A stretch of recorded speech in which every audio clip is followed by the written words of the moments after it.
Salut les amis, j'espère que vous allez bien. On se retrouve donc aujourd'hui, nous sommes lundi et le lundi après-midi, je réponds à vos questions posées durant la semaine. Alors attention, c'est pas des questions perso, hein, voilà, guidance, voyance, tout ça. C'est plutôt des conseils que je vous donne. Voilà. Hein. Vous avez compris? C'est bien. Bien, alors on y va. Cette semaine, j'ai eu dans les commentaires une question très pertinente, voilà. Et du coup, je vais essayer d'y répondre au mieux et essayer de donner donc quelques pistes de travail qui concernent donc cette question. Donc je vous lis la question. Je me sens bloquée comme paralysée par la peur. Elle est inspirée de la mort, mais j'ai pourtant grand espoir inspiré par la vie. Je suis coincée entre les deux. Je n'arrive pas à en sortir. Je suis ballottée. Auriez-vous un conseil? Alors, moi, il y a plusieurs choses que je relève dans cette question. Donc, oui, c'est vrai que ballottée entre la mort et la vie, voilà, c'est vraiment le grand écart. Et ce qui peut causer aussi, vous voyez, un blocage par rapport au fait de vivre sa vie pleinement. Donc là, moi, j'ai donc les pistes de travail que j'ai pour cette question, en fait. Donc il faudrait aller voir déjà dans un premier temps, si c'est possible, dans l'histoire de votre famille, finalement, est-ce que il n'y aurait pas eu un enfant qui a été qui est mort-né, voilà, un enfant qui n'a pas pu vivre peut-être juste avant vous, c'est possible, ou alors dans votre lignée, voilà, et vous portez en fait ce karma, ce transgénérationnel, vous appelez ça comme vous voulez, mais vous portez ces bagages-là dans votre inconscient. Donc, essayez d'aller chercher un petit peu là-dessus. Voilà, c'est une première piste de travail.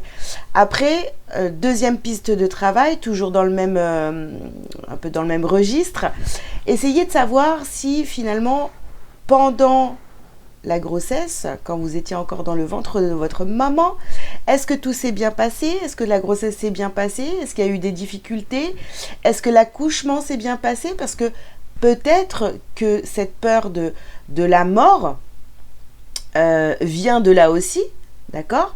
Et puis, donc toujours cette envie de vivre parce que vous avez réussi finalement à venir au monde. Donc ça, c'est une deuxième piste de travail. Ensuite, un autre point que je peux noter ici, c'est vous êtes, je pense, très attaché au passé. Donc, qu'est-ce qui fait que... Pourquoi vous êtes autant attaché au passé? Donc ça, il faudrait essayer de vous poser la question aussi. Prendre de quoi noter, vraiment essayer de... Voilà, tout va passer... Beaucoup de choses passent par l'écriture. Hein. Si vous n'avez pas l'habitude de le faire, prenez de quoi écrire et vraiment écrivez vos pensées par rapport justement à cette problématique. Et vous allez voir, il y a des choses qui vont ressortir. Vous allez vous dire, ah ouais, moi je savais pas que j'avais ça en moi en fait. Bah non, parce que c'est vraiment des choses que vous essayez de vous cacher au quotidien parce que c'est devenu une habitude, hein, on va pas se mentir. Donc essayez de savoir pourquoi vous êtes autant rattaché au passé, parce que là il y a quelque chose à lâcher du passé. Donc voilà, le passé c'est bien pour savoir d'où on vient, ce qui s'est passé, etc. Mais à un moment donné, quand on travaille sur soi, et pas quand on cherche à travailler sur soi, hein, c'est que voilà, on travaille sur soi au quotidien. On n'est pas là en train de faire de l'exploration, parce que sinon c'est ça part du mental et pas finalement de votre vécu, d'accord? Donc les éléments viennent au fur et à mesure dans votre vie, etc., qu'il vous faut comprendre certaines choses. Donc le passé c'est bien, c'est fait pour ça. Mais après, il ne faut pas s'attacher au passé comme un repère, quoi, vraiment.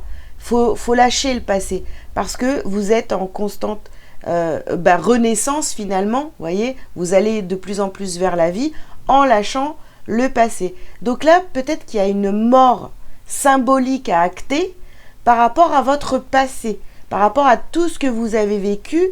Vous avez continué à évoluer, et là c'est comme si que vous étiez en train d'essayer de monter, d'accord, mais il y a encore le poids du passé qui vous retient.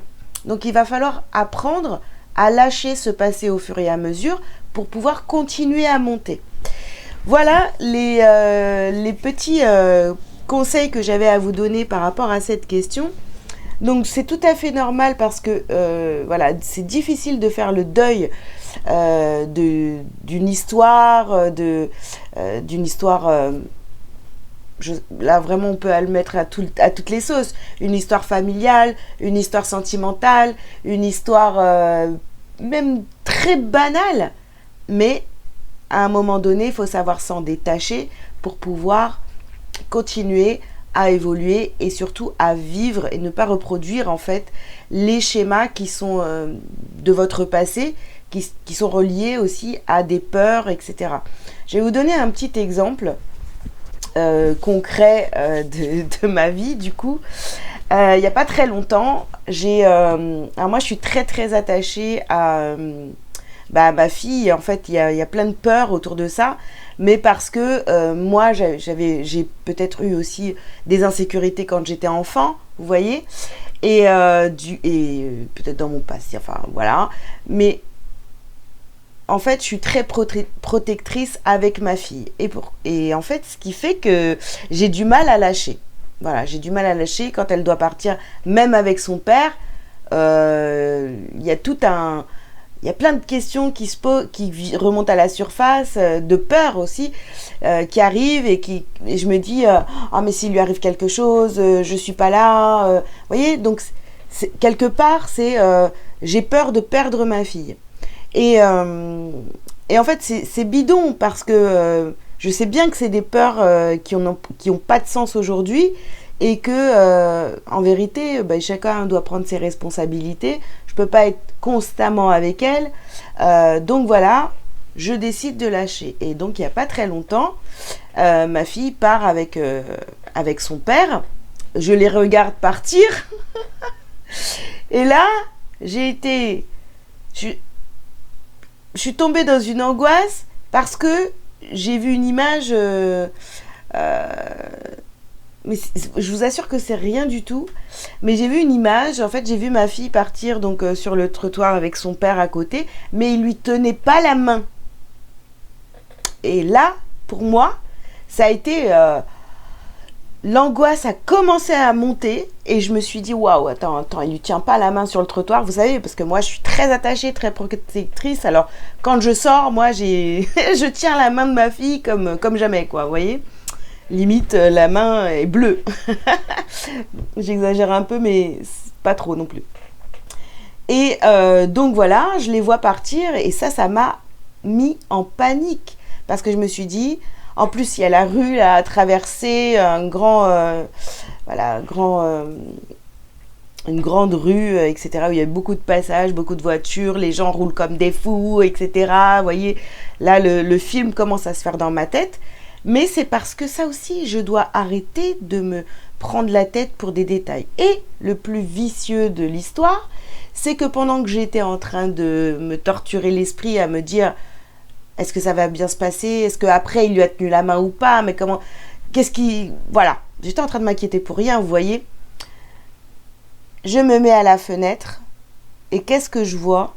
Je vois, pour les gens superstitieux, vous allez comprendre, je vois un corbeau qui marche comme ça devant chez moi. Et là je me dis, mais c'est ça le message, pour me rassurer, vous voyez. Donc l'univers a joué avec moi, enfin, c'est-à-dire que comme j'avais très peur, j'ai créé tout ce cinéma là, du corbeau, des trucs voilà, qui font encore plus flipper. Voilà ce que j'ai créé, alors qu'en vérité il se passait rien du tout. Donc j'ai commencé à respirer, à me raisonner, à me dire ok, n'importe quoi, chacun est responsable, il va rien se passer, ta fille va très bien, elle est partie faire une balade avec son père, et arrête de te prendre la tête profite de cet instant pour faire autre chose, d'accord? Mais ça, c'était relié donc à mes peurs d'avant, d'accord? De l'insécurité, bon, ça ramène à plein de choses hein, dans mon histoire, mais là, c'est clair que laisser son enfant au père, bon, moi, j'ai une histoire qui est compliquée de ce côté-là, donc ça, c'est venu toucher ça. C'est venu toucher aussi peut-être une insécurité que j'ai eue enfant. Donc voilà, et ça doit mourir, ça doit lâcher, parce que je n'ai plus besoin d'avoir cette peur aujourd'hui. D'accord? Donc voilà un petit exemple. Ça vous parlera pas, mais en tous les cas, c'est très marquant parce que moi j'avais peur vraiment qu'il arrive quelque chose à ma fille, donc égale la mort, hein, c'est clair, l'extrême c'est la mort, d'accord?